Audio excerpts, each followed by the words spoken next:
Now, what was the situation of industrial sector during British rule? Let us understand this. India could not develop sound, क्योंकि भाई हमको तो बोला गया raw material produce करो, कोई फैक्ट्रीज कोई सेकेंडरी सेक्टर का डेवलपमेंट था नहीं ड्यूरिंग ब्रिटिश रूल, ठीक है, बस रॉ मटेरियल दो, हम आपको फिनिश गुड्स देंगे बदले में, ये है, और हाई प्राइस चार्ज करेंगे, that was the policy of British government. तो वहाँ पे सेकेंडरी इंडस्ट्रीज तो डेवलप ही नहीं हुई, जहाँ पे ये रॉ मटेरियल प्रोड्यूस होते, डेवलप होते, प्रोसेस किए जाते और फिनिश गुड्स बनते, वो इंडस्ट्रीज तो ब्रिटिश रूल ने इग्नोर करी, उन्होंने अपने इंडस्ट्रीज डाले, वहाँ पे प्रोडक्शन किया और हमारे इंडिया को बेचा। Even the countries world famous, हमारा एक्सपोर्ट बास्केट में सबसे ज़्यादा फेमस क्या था? Handy craft.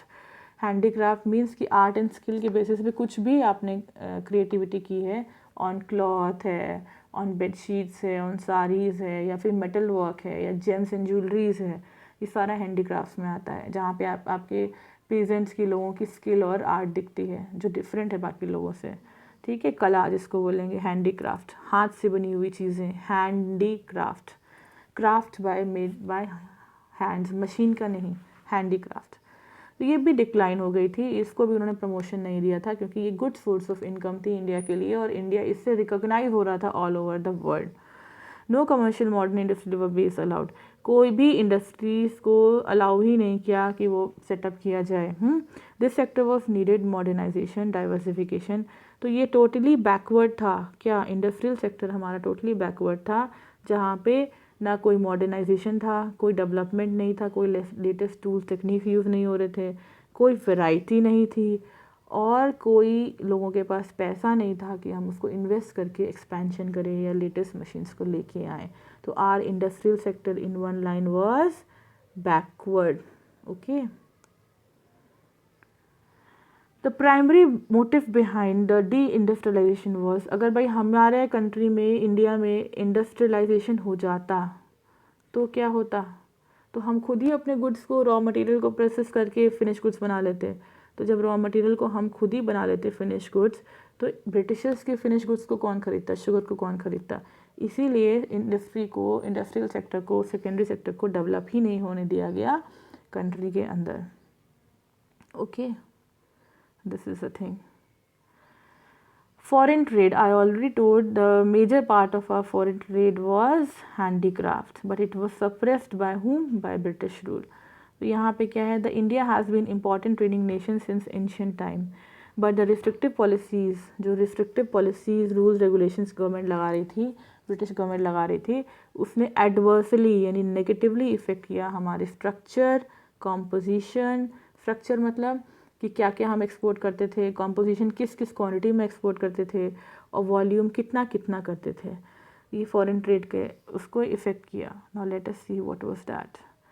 Composition of Indian trade has become exporter of primary, पहले हम बेचते थे हैंडीक्राफ्ट्स, अ यूनिक थिंग, स्किल्ड थिंग, जिसके लिए हम मनमानी प्राइस चार्ज कर सकते हैं। कोई पेंटिंग है तो उसको अगर मैंने बनाया और मैंने मनमानी प्राइस चार्ज की और किसी को पसंद आ गई बहुत, तो वो रेडी हो जाते हैं, because it is a unique thing, it is a piece of art, right.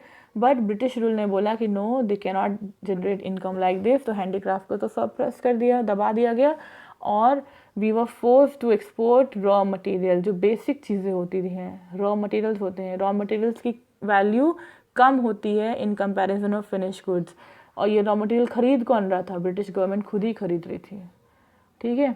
ये वॉल्यूम ऑफ इंडियन एक्सपोर्ट वो मोर देन इस, वॉल्यूम ज़्यादा थी, क्वांटिटी ज़्यादा थी इंपोर्ट से, है ना, लेकिन हम एक्सपोर्ट क्या कर रहे थे? हम रॉ मटेरियल एक्सपोर्ट कर रहे थे, तो उसकी वैल्यू कम थी, क्वांटिटी तो ज़्यादा थी लेकिन उसकी जो प्राइस आ रही थी वो कम थी। अगर मैं बोलूँ कि मैं गेहूँ को कर रही हूँ, बदले में आटा खरीद रही हूँ, तो सस्ती चीज़ को एक्सपोर्ट कर रहे थे जिससे इनकम कम मिल रही थी, और महंगी चीज़ को इम्पोर्ट कर रहे थे जिसकी वैल्यू कम थी, वैल्यू कम ज़्यादा थी, और जो वॉल्यूम थी, क्वांटिटी थी, कम थी, ठीक है। तो वैल्यू एंड वॉल्यूम, वॉल्यूम मतलब क्वांटिटी, वैल्यू मतलब मॉनेटरी, मतलब पैसे के रूप में कितना उसका प्राइस है, तो ये है। तो वॉल्यूम तो हम बहुत एक्सपोर्ट कर रहे थे लेकिन वैल्यू कम थी, और इसका ठीक उल्टा था, जब हम इंपोर्ट कर रहे थे तो बहुत ज़्यादा, हम क्या इंपोर्ट कर रहे थे? हम फिनिश गुड्स इंपोर्ट कर रहे थे, ठीक, हम जेम्स को एक्सपोर्ट कर रहे थे और उसकी ज्वेलरी इंपोर्ट कर रहे थे। तो इससे क्या हो रहा था कि हम कम प्राइस की चीज़ को बेच रहे थे और ज़्यादा प्राइस की चीज़ को खरीद रहे थे, तो बैलेंस ऑफ पेमेंट सिचुएशन, जो कंट्री को देने थे पैसे दूसरी कंट्रीज़ को वो ज़्यादा थे, और जो अपनी कंट्री इंडिया को मिलना था दूसरी कंट्री से वो कम था। सेल कम हो रही थी और परचेजिंग ज़्यादा हो रही थी in terms of rupees with other countries. Export import में ये था। तो नेगेटिव आंसर आ रहा था, नेगेटिव सिचुएशन थी इंडिया की ड्यूरिंग ब्रिटिश रूल। बाइंग ज़्यादा हो रही थी इन मॉनेटरी टर्म्स और हम सेलिंग कम कर रहे थे in monetary terms. That was a thing. उसमें भी जो भी हम बेच रहे थे, half of the Indian foreign trade was खाली वो ब्रिटेन को ही बेचना था, ठीक है, और बाकी कंट्रीज़ को हम नहीं बेच सकते थे, ये था।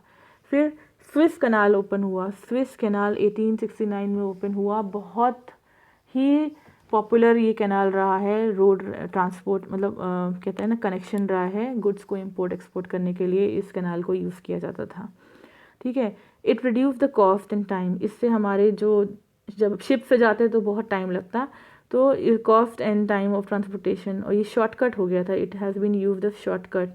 ये शॉर्ट रूट था for exporting and importing goods from one place to other countries. इससे कॉस्ट टाइम सब हमारी बच रही थी। कौन सा कैनाल था? स्विस कनाल था। कब शुरू हुआ था? 1869 में शुरू हुआ था। पर्पस क्या था? Exporting and importing of goods का ये शॉर्टेस्ट रूट था। इससे हमारी कॉस्ट और टाइम दोनों ही सेव हो रहा था, ठीक है। इन अदर वर्ड्स अगर मैं बोलूँ, explanation of the Indian market was अब और आसान हो गया था।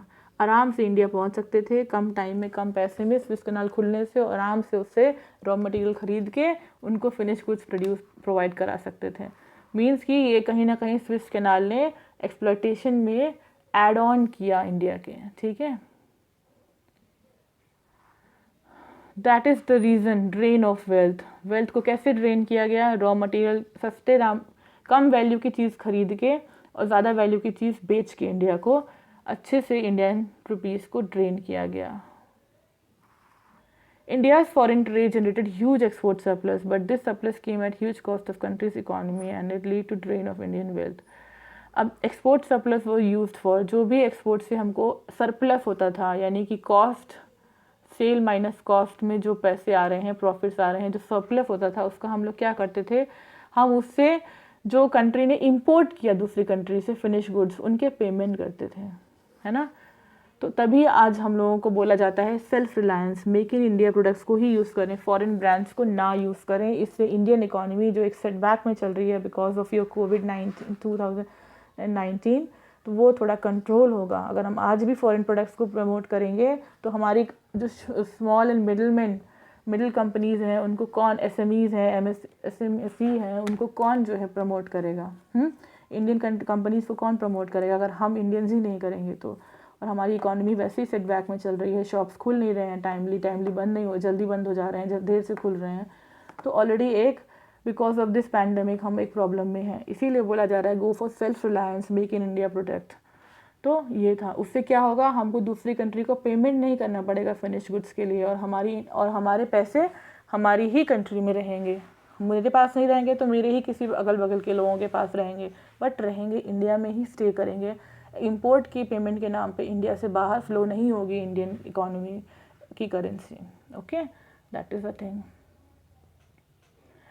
What is a occupation structure? Occupation structure का मतलब क्या होता है? ऑक्यूपेशन स्ट्रक्चर का मतलब होता है कि इंडिया में जो तीन सेक्टर्स होते हैं जनरली। प्राइमरी, जिसमें एग्रीकल्चर और अलाइड एक्टिविटीज़ आती हैं। सेकेंडरी, जहाँ पे इंडस्ट्रीज़ आती हैं, जहाँ मैन्युफैक्चरिंग होती है। और टर्शरी, जो सर्विसेज प्रोवाइड करते हैं, बैंकिंग है, इंश्योरेंस है, वेयर हाउसिंग है, ये सब सर्विसेज हैं, ट्रांसपोर्टेशन है, ये सब इंक्लूड होती है सर्विस सेक्टर में। प्रोफेशंस हैं, सर्विस ये टर्शरी में आती हैं। तो कितने लोग इंडिया में उस समय प्राइमरी सेक्टर में थे, कितने सेकेंडरी में थे, कितने टर्शरी में थे during British rule? Let's see. मैंने पहले भी बताया कि during British rule and before British rule 85% of people were involve. अब भी पहले हम लोग बोलते थे इसको 75%, ठीक है, अब बोलते हैं उसको इम्प्रूव करके बोलते हैं 85%। तो अगर इसमें से आप कोई भी इंफॉर्मेशन लिखते हैं 75 और 85 बोथ विल बी राइट, ठीक है।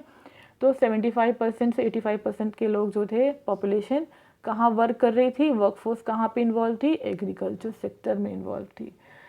तो मैन्युफैक्चरिंग सेक्टर कितना था? 10% ही था, और सर्विस सेक्टर कितना था, 20% ही था। तो 10-20 मतलब ये रेंज में लेके जाए हैं, एक्सेस नहीं लिया। तो 75, 85 एंड 100 एक कॉम्पोजिशन होता है। टोटल कितने का होता है, 100 का होता है परसेंटेज की अगर हम बात कर रहे हैं। उसमें 75% एग्रीकल्चर सेक्टर, 10% हमारा इंडस्ट्रियल सेक्टर, सेकेंडरी सेक्टर, और बचा कितना 75 + 10 85 हो गया। 15% थोड़ा 5% इन्होंने आगे पीछे रखा है क्योंकि यहाँ पे रेंज लगा दी है 15 to 20% एंड 70 to 75%। तो 15% हमारा हो गया टर्शरी सेक्टर यानी सर्विस सेक्टर। तो टोटल कितना हो गया, टोटल पॉपुलेशन अगर 100 है तो उसमें से 75 पीपल कहाँ इन्वॉल्व है, एग्रीकल्चर सेक्टर में। 10 पीपल कहाँ इन्वॉल्व हैं, आपके सेकेंडरी सेक्टर में गुड्स मैन्युफैक्चर कराने में। और बाकी 15% कहाँ हैं, वो है हमारे सर्विस सेक्टर में, बैंकिंग में, इंश्योरेंस में, वेयर हाउसिंग में, ट्रांसपोर्टेशन में। This is a thing. अब क्या था, रीजनल डिस्पैरिटी भी थी, यानी कि रीजनल बेसिस पे अनइक्वलिटी थी। जो गांव थे वो पिछड़े हुए थे, जो शहर थे वो इम्प्रूव हो रहे थे। ठीक है, तो अब उसमें भी साउथ जल्दी इम्प्रूव हो रहा था और हमारा जो नॉर्थ था वो बहुत धीमे धीमे इम्प्रूव हो रहा था, North India and South India. तो इसमें भी देखो क्या था, there was a decline in dependence of workforce on agriculture sector in parts. Madras की बात कर रहे हैं, तमिलनाडु, आंध्र प्रदेश, केरला, कर्नाटक इम्प्रूव हो रहा था, वहाँ पे एजुकेशन बढ़ रही थी। But Maharashtra and West Bengal increase in the manufacturing. Maharashtra और वेस्ट बंगाल में क्या हो रहा था, ये लोग ज़्यादातर महाराष्ट्र और बंगाल के लोग सर्विस सेक्टर में इन्वॉल्व थे और मैन्युफैक्चरिंग में इन्वॉल्व थे, एग्रीकल्चर में इन्वॉल्व नहीं थे। एग्रीकल्चर वाले कहाँ थे, ये थे हमारे इधर एग्रीकल्चर सेक्टर कहाँ पे, Tamil Nadu, Andhra Pradesh, Kerala, Karnataka. There was increase in the share of workforce in agriculture. और ये और इंक्रीज कहाँ हुआ, और उड़ीसा में हुआ, राजस्थान में हुआ, पंजाब में इंक्रीज हुआ। Okay, that is a thing. अब हम आते हैं इंफ्रास्ट्रक्चर पे। इंफ्रास्ट्रक्चर क्या होता है, इंफ्रास्ट्रक्चर वो सपोर्ट सर्विसेज होती हैं जिससे हमको मूवमेंट करने में, प्रोडक्शन करने में हेल्प मिलती है। इंफ्रास्ट्रक्चर में आपका आता है एजुकेशन, इंफ्रास्ट्रक्चर में आपका आता है रोड्स, इंफ्रास्ट्रक्चर में आते हैं आपके ट्रांसपोर्ट, कम्युनिकेशन, ये सब इंफ्रास्ट्रक्चर जिसकी हेल्प से लोग आपस में इंटरेक्ट कर सकें, कहीं आने जाने में दिक्कत नहीं हो, वो एड्स होते हैं, वो सपोर्ट सर्विसेज होती हैं जिससे लोगों का मूवमेंट पॉसिबल होता है और ये हेल्प करता है production and exchange in goods and services में, और इससे कंट्री का डेवलपमेंट भी दिखता है। सबसे बेस्ट एग्जांपल क्या है इसका, रोड्स है, फिर ट्रांसपोर्ट है, शिप्स हो गई, देखिए आप, प्लेन्स हो गए, और हमारा कम्युनिकेशन हो गया। These are the infrastructural facilities. Train हो गई, just see this is train, clearly नहीं पिक्चर आई है but this is a train.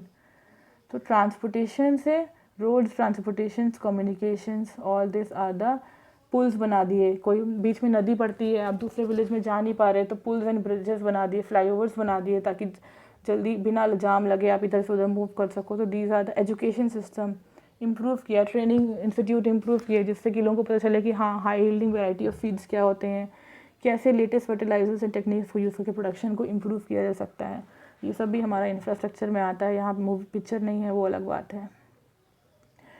तो अंडर कॉलोनियल रूल, जब ब्रिटिश रूल था तो बेसिक इंफ्रास्ट्रक्चर क्या था उस समय, रोड्स थे, रेलवेज थे, पोर्ट्स थे, वाटर ट्रांसपोर्ट था, पोस्ट एंड टेलीग्राफ था। These were developed, okay, these were developed, but ये development do not provide basic amenities to the people of the country. ये बेसिकली इनका पर्पस रोड, रेलवे सब कुछ था, लेकिन इसको यूज़ कौन से कर सकता था, सिर्फ ब्रिटिश गवर्नमेंट के लोग यूज़ कर सकते थे, इंडियन पीपल के लिए एक्सेस नहीं था ईजिली। ठीक है, उनके ही इंटरेस्ट को प्रूव करने के लिए, रॉ मटेरियल्स को ले जाने के लिए रेलवेज़ भी उन्होंने बनाए, बट उसका भी वही पर्पस था कि उनको रेलवेज़ वो लोग यूज़ करेंगे, उससे रॉ मटेरियल ले जाएंगे और फिनिश गुड्स प्रोवाइड कराएंगे इंडिया में। That is the thing. Railways helped in commercialization of Indian agriculture, which adversely affected the comparative self-sufficiency. Self-sufficient मतलब कि हम अपनी फूड खुद ग्रो नहीं कर रहे हैं, हम दूसरों पर डिपेंड कर रहे हैं। ये है सेल्फ सफिशिएंट हम नहीं थे उस समय, सेल्फ रिलाई नहीं कर रहे थे, हम सिर्फ कमर्शलाइजेशन कर रहे थे। जो भी एग्रीकल्चर हो रहा था, प्रोडक्शन हो रहा था गुड्स क्रॉप्स का, वो सिर्फ कैश क्रॉप्स का हो रहा था, और उनको आप कॉटन को आप खा नहीं सकते हैं, तो आप क्या कर रहे थे, आप कैश क्रॉप ग्रो कर रहे थे और फूड खरीद रहे थे। तो that was double exploitation forced by British government. तो दिस इज थिंग, ये टेलीग्राफ सिस्टम है जिससे चेक रखा जाता था ब्रिटिश गवर्नमेंट द्वारा। ये ट्रांसपोर्टेशन हो रहा है, यहाँ पे देखो शिट, coal is moving from one place to another, ये भी ट्रांसपोर्टेशन है। यहाँ भी ब्रिटिशर्स लगे हुए हैं आपके गुड्स को इधर से उधर पहुँचाने के लिए, बुलक कार्ट्स हैं। ये फार्मर्स हैं जिनको भी कंट्रोल कर रहे हैं, ये आर्मी एंड ऑल जिनकी जो है कंट्रोल कर रही है, मूव कर रही है, पेट्रोलिंग कर रही है। जैसी